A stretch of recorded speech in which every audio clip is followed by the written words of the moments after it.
All right. Welcome to a national real estate exam prep. Today, we're going to talk about property ownership and valuation.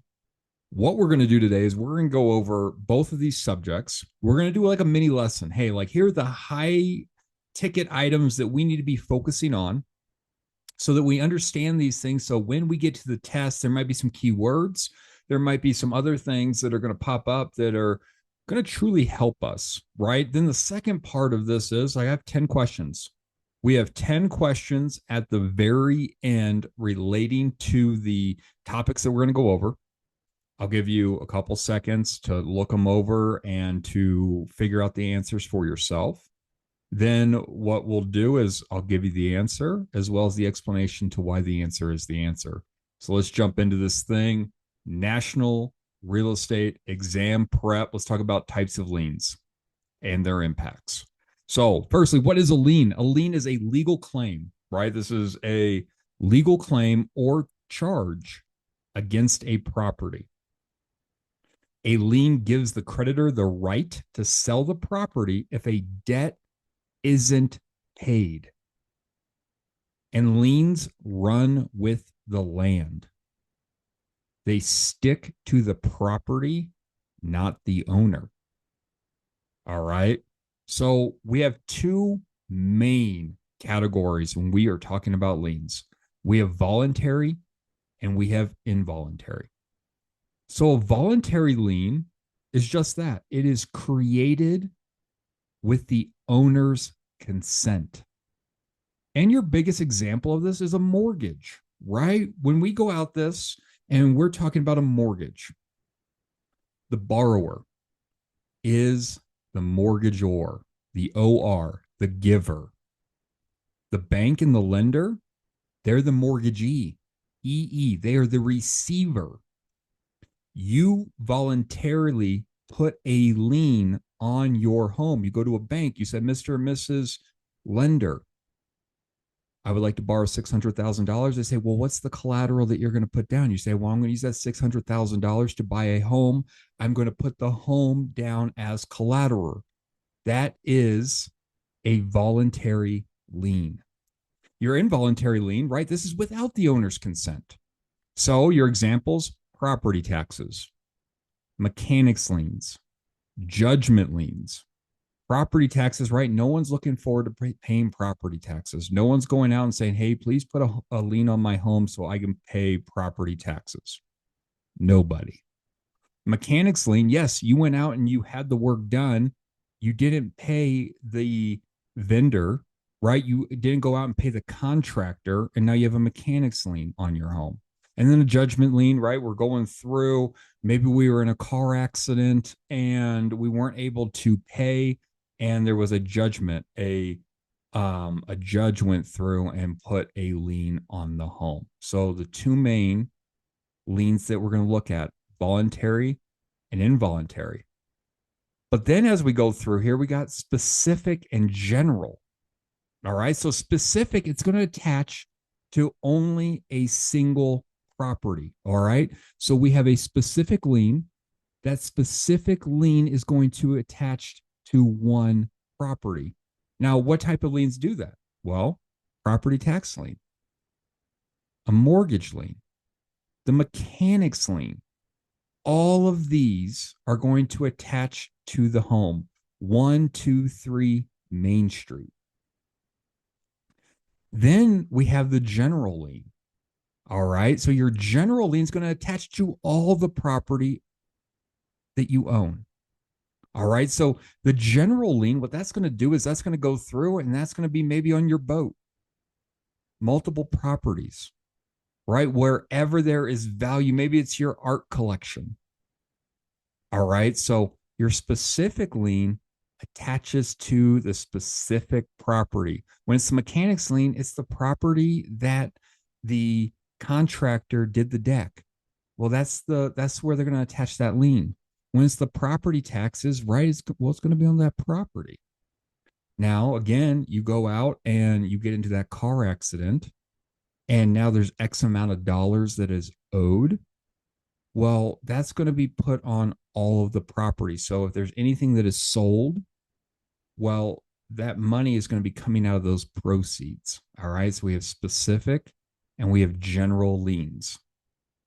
Well, let's talk about the impact. All right. So let's talk about the impact of the liens. Well, liens create what's called cloud on title, and it could make it unmarketable. All right. So we have a cloud on title.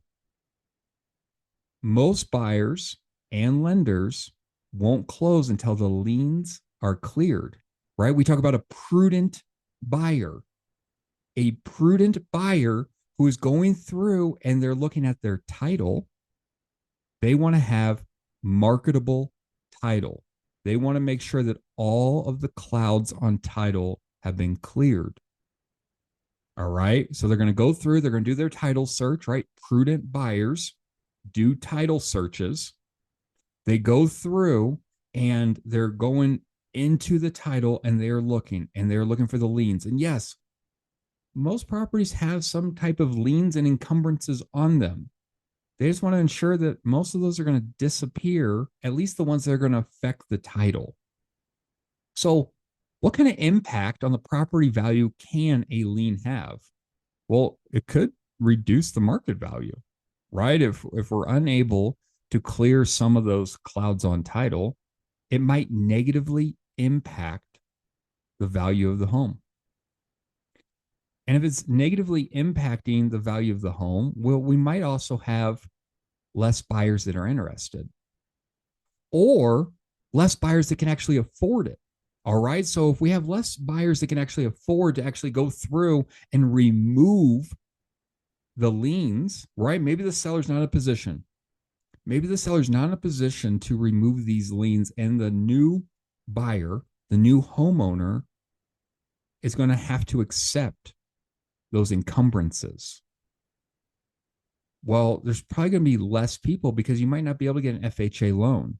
You might not be able to get your VA loan. You might not be able to get your conventional loan because there's liens on the property. So it might have to be a cash buyer that comes in. Well, that pool is a lot less of the population. And if there is too many liens, there's too much debt on the home, it could force a sale. The foreclosure process, right? We could go through, and when we start talking about the foreclosure process, let's go through and let's talk about property taxes. We know that Uncle Sam goes into the first position. So Uncle Sam goes into position number 1, and the bank does not want that to happen. So what is one of the mechanisms that the bank has at their disposal to ensure that their position as a lien holder on the home is secured? Foreclosure. So they go through, you're not paying your bills. They're worried about Uncle Sam coming through and taking over the property. They foreclose on the home. They foreclose on the home. They take the home back from you. They sell it to get their money out of the home. So here's your exam tips, right? Firstly, property taxes always come first. And this is property taxes. I'm not talking about any other I'm not talking about federal taxes. I'm not talking about anything else, just property taxes. Go into the first position, irregardless of the recording date. Any other taxes that may or may not pop up on your exam, they go in the order of which they were filed as just any other lien would. After that, right, we just talk about first in time, first in right. All right. 1, 2, 3, 4. Only property taxes can pop up to that position, number 1. And foreclosure procedures follow this order, right? So that's what happens. So if we're going through and there's foreclosure process that's going through, the foreclosure process is going to follow in the order of which the liens are as well. Let's talk about easements. What is an easement? Well, an easement is the legal right to use someone else's land for a specific purpose. All right. So it does not transfer ownership. All right. If there is an easement on a home, on a property, that easement does not transfer ownership to the second or third party. It is typically recorded. All right. So it does typically go on the deed. And with that being said, it can affect title and the value of the home, right? It's another encumbrance. So this is an encumbrance that is on the property that may limit the use of the property for the property owner and may give someone else the ability to use the property, which may cause the value of the property to be less. So we have these two different types of easements. We have an easement, a prudent. So your prudent easement, well, that's going to involve two parties. We have the dominant and we have the servient. All right. So we have the dominant and we have the servient property. All right. So as we're looking at these things, dominant is the one that's being benefited. All right. This is the party that is benefiting. Servient is the one that's being burdened. All right. So the dominant one is the one taking. It's taking from the servient. Servient is giving. All right. And it's not voluntarily, right? They're taking it from them. This easement, the prudent easement, it runs with title. All right. So it stays with the land. When the home is sold, even though there's new homeowners, that easement still exists and it benefits the land. This is what we think about shared driveway, private roads, right? I want you to think of something landlocked. I want you to go picture yourself out in rural United States right now, right? You're in a rural area. You're going through and it is just landlocked farmstead. Well, if someone sells a parcel of land, maybe on the back acreage of their farm, there might not be access to it. Well, they need access. So they get a driveway and they put it through the servient's yard as the dominant, a prudent easement. All right. Then we have an easement in gross. This involves one party, the servient estate. All right. It is held by either a person or a company. And I want you to think of the utility company. All right. I want you to think about the property, and specifically, I want you to think about the utility company. The utility company has the right to jump on your property to go look at the meter. The meter is owned by the utility company. They have the right to walk across your property to go access their meter to go get a reading. You have the servient estate for the utility company to come onto the property. Now, unless it's a commercial use, right, like what we just kind of talked about, it doesn't transfer with title, all right, unless it is something that is specifically there, like the utility company piece. Now we have the right of way. There's a type of easement, right, where we talk about the right to travel across another's land. We think about this as roads, driveways, utility access, right? This could be public or private use. And again, it can impact the land and reduce the privacy and or value. Again, why don't you think about power lines, right? We have power lines that are running across the back of a yard. All right, so they're running across the back of the yard. And let's say that there's an issue with them. Again, we may need access to the back of the utility company, which gives it a right of way for the utility company to come on and work with it. We also have this thing called a license. All right. On your exam, if you get a question around a license is not a lien and it is not an easement. You have actually given permission. This is not a right. You have given some permission to use some part of our property.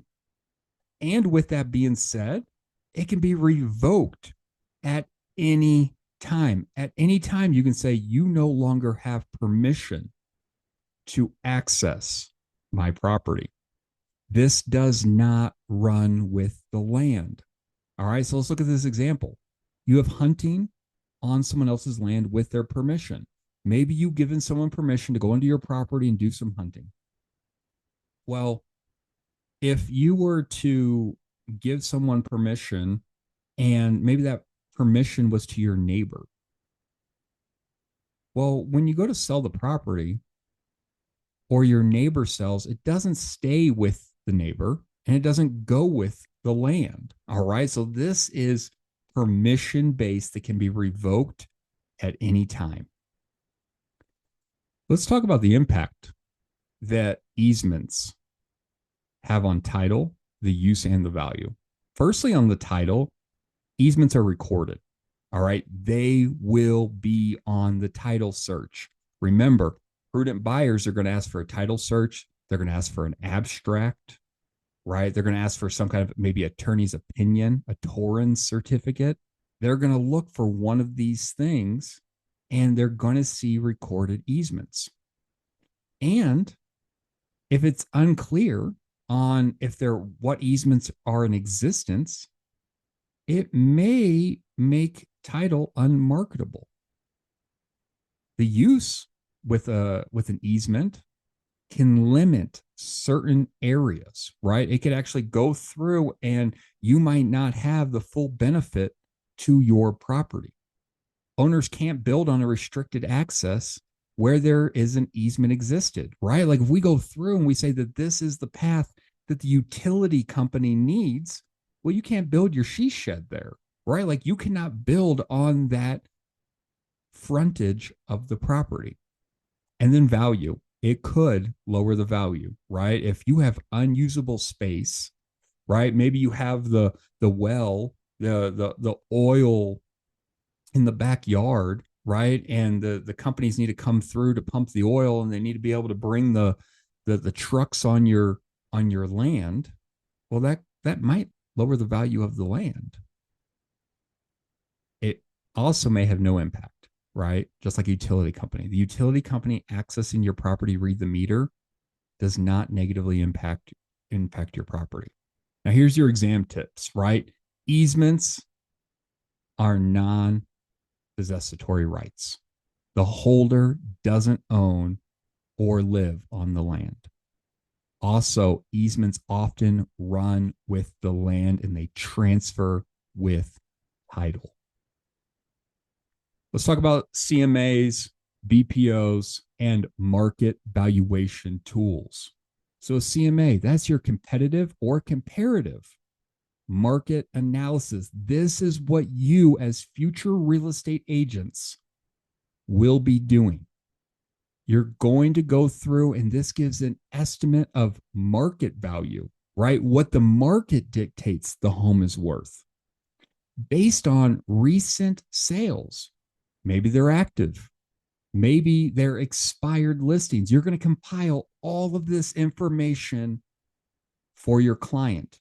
Maybe it's for the seller, right? Maybe it's Mr. and Mrs. Seller want to know how much their home could potentially sell for if they were to put it on the open market. They put it on the MLS, the multiple listing service.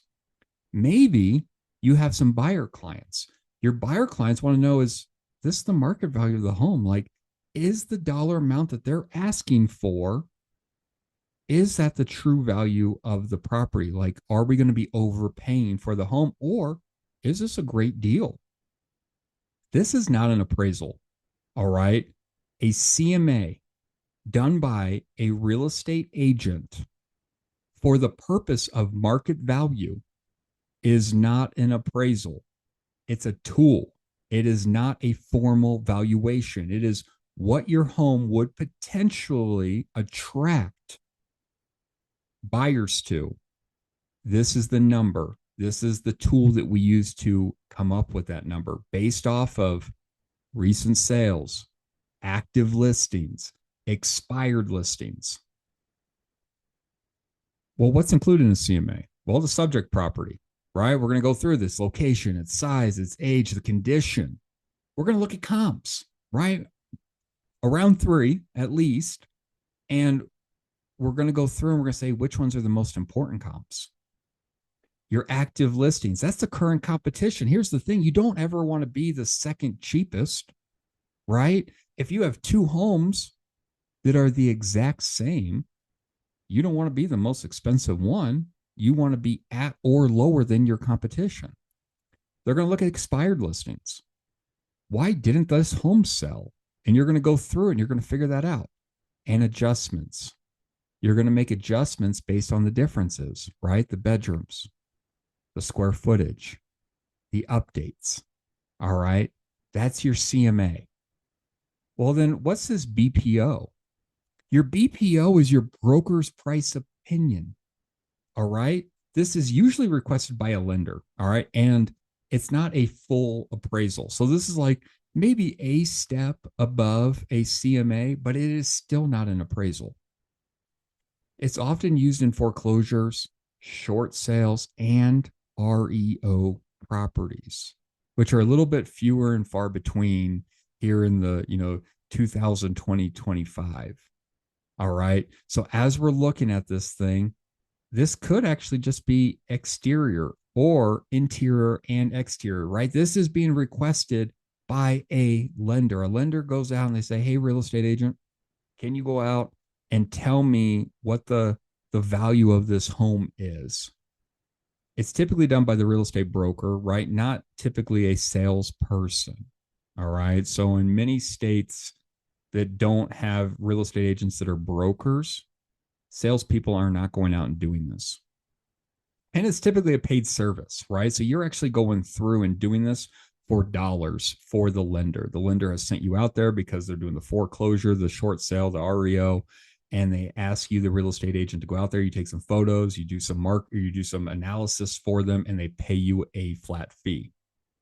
Well, we put this up here, right? So check this out. We got this graph for you. It's a little blurry, it looks like. And here's your difference between a CMA, a BPO, and an appraisal. A CMA is done by a real estate agent, and it helps price the listing or for your client so they understand what the value of the home is if they were to buy it. Your BPO is done by a broker, and it's for the lender use. All right. So if we think about this as like a lender owned property, and an appraisal is done by a licensed appraiser. This is what's required for loans. This is what the bank wants to know. Hey, if we give out hundreds of thousands of dollars and we have to foreclose, we don't want to foreclose, but if we have to, will we get our money back? That's the purpose of the appraisal done by a licensed appraiser. Real estate agents do not do appraisals. A CMA is not used for loan approval. It is for marketing purposes only. Only an appraiser can do an appraisal which provides the value of the home to the lender. Let's talk about economic principles, characteristics of real property. We're going to call this acronym DUST. These are what determines the value in the market. First one's demand. How badly do people want this home? You have utility. How useful is it? What's the zoning? What's the layout? What are the features? The scarcity. The less homes on the market there are, the higher the value. The more homes on the market, the lesser the value. Supply and demand. And transferability. What is the ease of transfer? Does it have clear title? Are there loans? Are there liens on this property? So DUST. These are your 4 economic characteristics of real property. So let's go through this. We have these economic principles of your value. How is value determined? Well, we have the principle of substitution. Buyers compare similar properties. Why would we pay more money for the same thing? This principle says this: if I have apple for apple, I'm choosing the cheaper apple. The principle of contribution.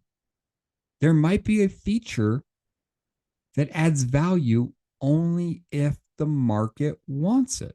You may go out and spend $50,000 on a swimming pool, and it might only add $10,000 in value to your home. Yet we do know this: paint is relatively cheap, and a freshly painted house actually adds more value, increased ROI, return on investment, versus how much it cost. We also have the principle of highest and best use. This is the best legal use gives the highest value. So vacant land zoned for commercial might be better than residential depending on the area. The principle of conformity, right? Value is stable when property fits the neighborhood. If you overbuild or underbuild, it's going to hurt the value of the home, right? You don't want to be the most expensive home in the neighborhood. The other homes are probably going to drag your value down. And while you don't also want to go be the she shed that's built, right? You don't want to go have like a pod dropped off and turn it into a house. But yet, if you have maybe a smaller home, well, that value could actually be risen because of the bigger homes in the area. We also have the principle of progression. A lower value home near high value homes, the value could go up. When we also have the principle of regression, right? The higher value homes near the lower value homes, well, they could go down. We also have the principle of anticipation, all right? The principle of anticipation, the value is affected by what is expected, right? You might see there might be new schools, or there's something interesting going on right now where we're actually seeing investors and they're following like plants being built, especially right now, guys, with everything that's going on in our country, right? We got maybe plants moving into the United States right now. I would be willing to bet if we were to watch this, we will actually see people going and buying homes, expecting workers where these plants are being built, and those home values will start to go up because plants are being moved in for work, as well as principle of competition. If there's too many similar properties, prices may go down, right? Supply and demand all over again. We also have physical characteristics that affect the value. The location, all right? So location, you have heard it. That's probably the most important factor there is, right? Where most people probably don't want to be across the street from the gas station, while others probably want to be on a quiet cul-de-sac. Location. Your size and shape, right? Usable land matters, right? It doesn't matter if we have this huge piece of property if the huge piece of property has encumbrances and different things on it that actually limit the use. We want to make sure that we're looking more for flat land, right? You can go up into the mountains right now and have all of this space. But if it's graded and it's hilly, well, you're going to have to flatten it out. So the value might be less than flat land. Improvements, accessibility, right? Am I going to be able to get onto my property? Like, that's important. Is there roads? Is there driveways? So when we're looking at this thing, I think the biggest one that I want you to take away for your exam tip here is substitution.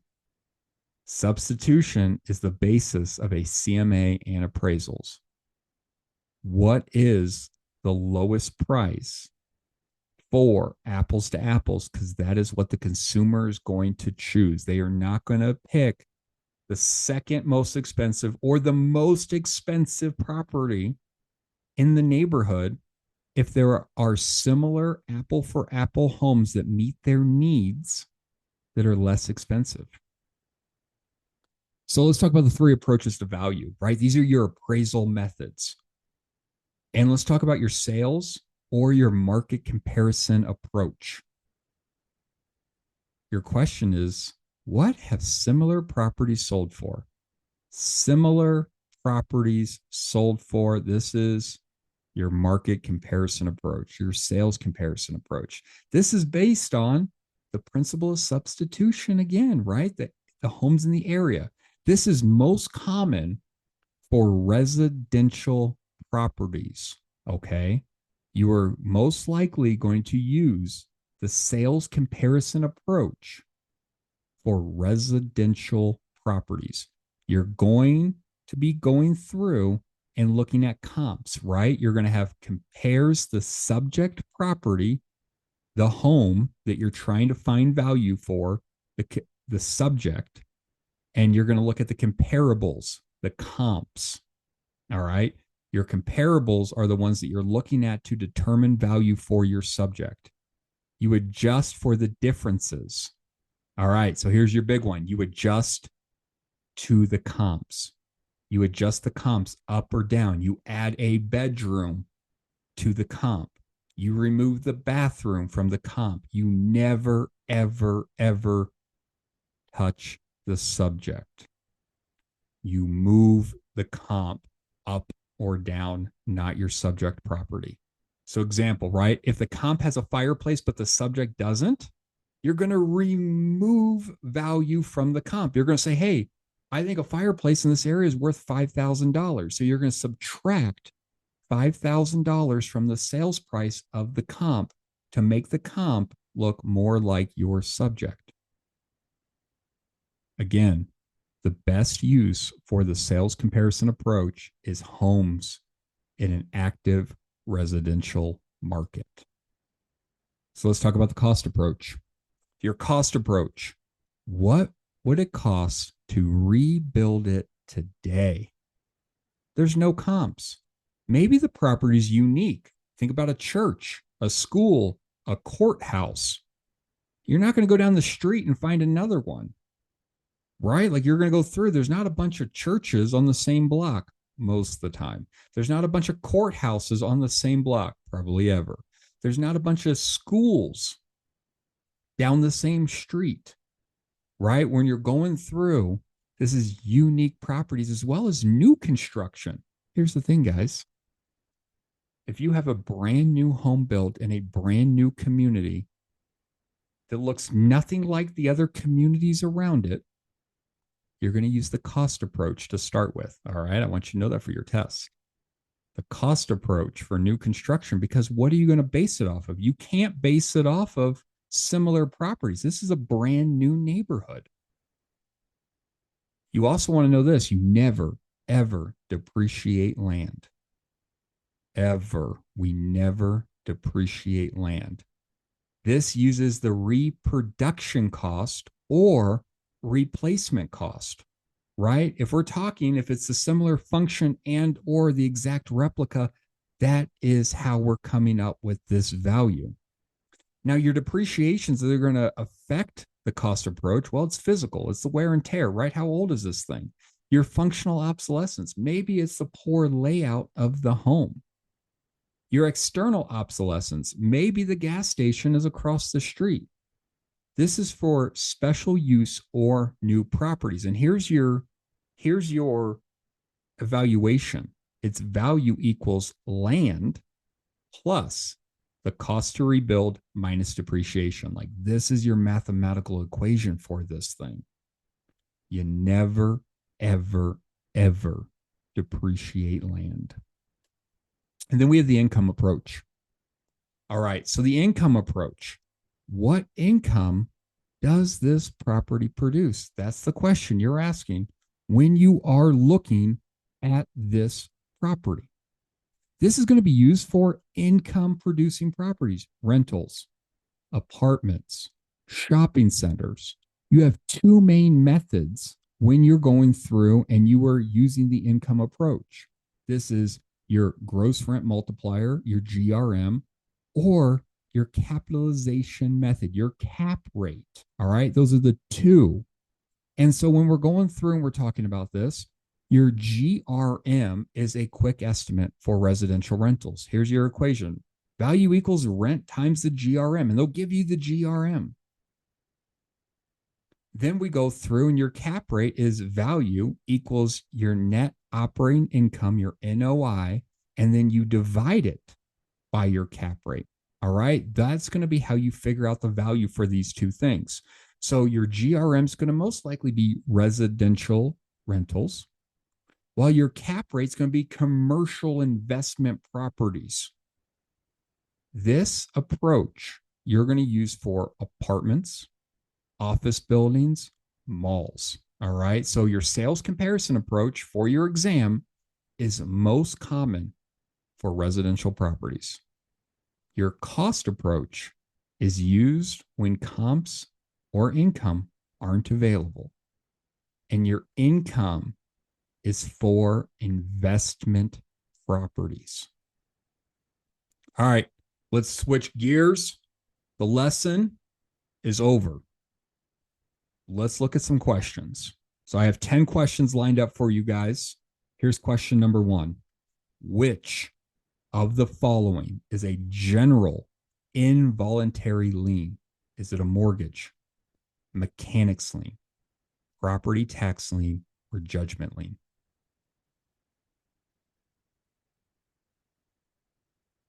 It is your judgment lien. A judgment lien is a general lien that applies to all property owned by the debtor. It's also involuntary. All the other ones listed are specific. They attach to one property. Which appraisal approach is most appropriate for a church or government building? Sales comparison, income, cost, gross rent multiplier.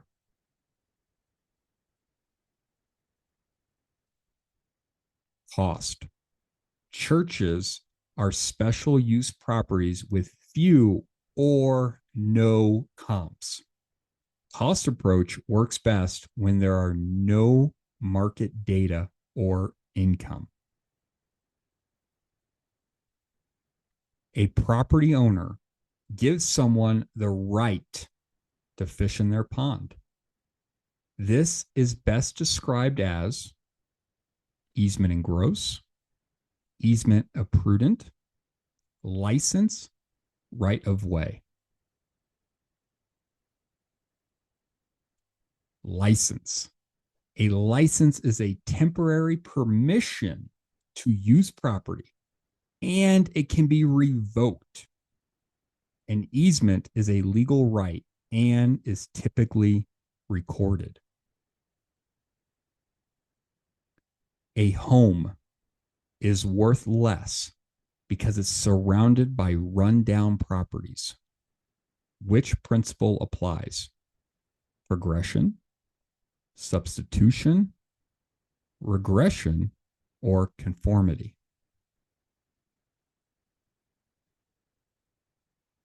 Regression. Regression says a better property will use value if it's surrounded by lesser ones. The opposite is progression. Which method is most commonly used to determine residential property value? Cost approach, income approach, capitalization approach, or sales comparison approach?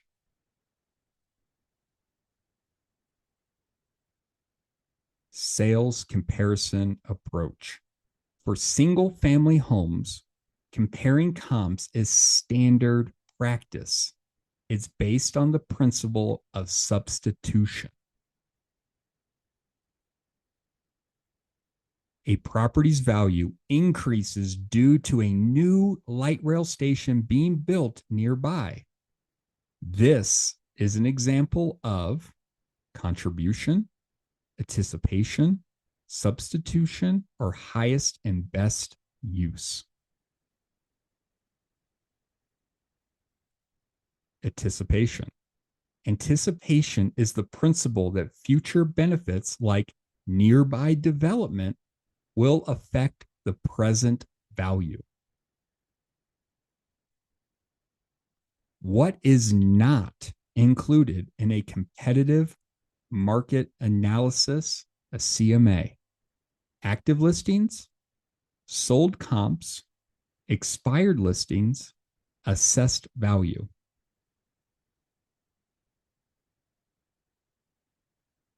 Assessed value. CMAs use market data: active, sold, expired. Assessed value is used for property taxes, not pricing strategy. What kind of easement benefits the dominant estate and burdens the servient estate? Easement in gross, license, easement imprudent, encroachment.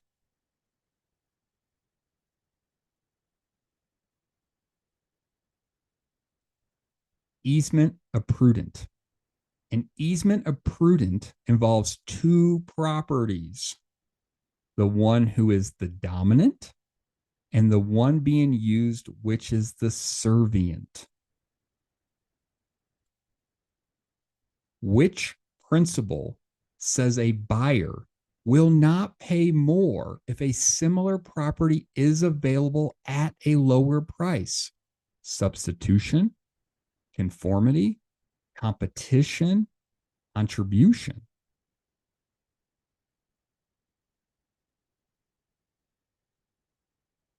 Substitution. The principle is foundational to appraisers and CMAs. People shop based on the best value. What does the gross rent multiplier, GRM, help estimate? Assessed value, property taxes, investment property value, net operating income.